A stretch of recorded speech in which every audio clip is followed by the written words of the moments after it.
Hey guys, it's JohnyTechReview. Today I have a quick review for you of this JJRC D1 drone.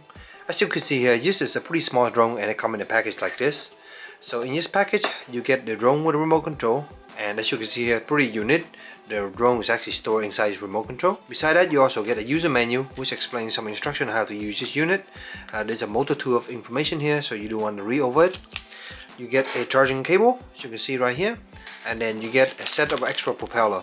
These will come in handy because these things fly up really easy if you're crashing, so they give you 4 extra one here. So again, here's the drone as you can see.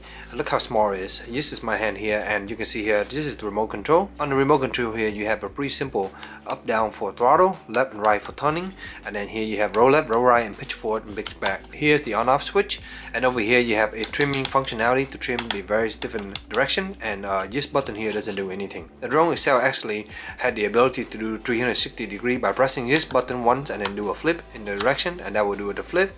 And then this button here put it in headless mode. I'm not really a fan of headless mode, but yes, you can just press down this and then direction doesn't really matter. Pulling back will go back to you and pulling forward will go away from you. So beside that, this control take 2 AAA battery, and I want to show you guys here what the drone look like inside.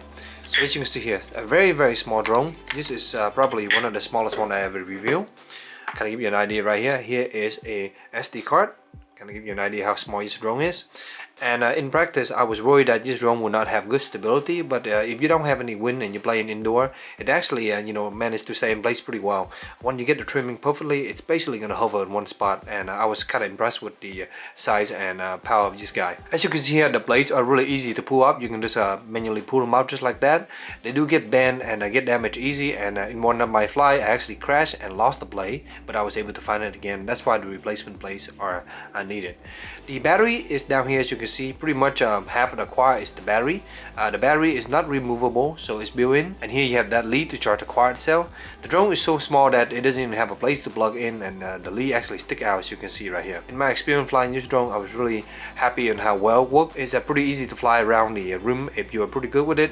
One thing I do want to point out is that the control is somewhat sensitive, so you do have to take it very easy on the controller. But other than that, if you are experienced on flying drone, this little small one here is very fun to fly with. I wouldn't say this is a beginner drone. It might be fun, but you will crash it a lot, so I would think this is more of a novice, maybe a beginner, but more of a novice drone. It does require a little bit more of finesse and experience and handling something small without crashing it.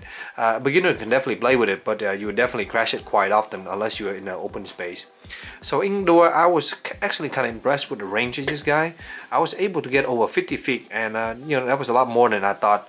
I'm using, of course, rechargeable AAA, so that helped with the range, but definitely with no antenna, 50 feet is quite nice, because at that point you can't really see this guy anymore. The same is true outside. About 50 feet or so, you start to notice that it will lose reception, and so the drone at that time will try to rise fall for a little bit, and you notice that reception loss, so you do want to come closer. As far as running this guy, it takes about 30 minutes or so to charge using this little cable here, and you can expect about 5 to 6 minutes of playtime on this guy.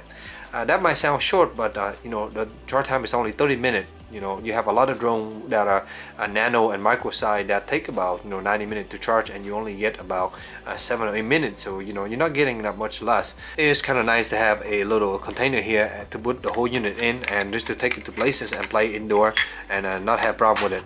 Of course, outdoor you can still play with this, but you gotta be careful with the wind, because as the wind drift, it will fly away. But in my experience, as an indoor flyer, it's pretty fun, and it's actually pretty fast, and overall I'm pretty satisfied with this small little drone. I will chosen make one that's slightly bigger with a built-in camera, so I had to try that in the future, but so far this is the smallest and really fun drone for me to play with. So I hope this short little review helped you in your purchase decision.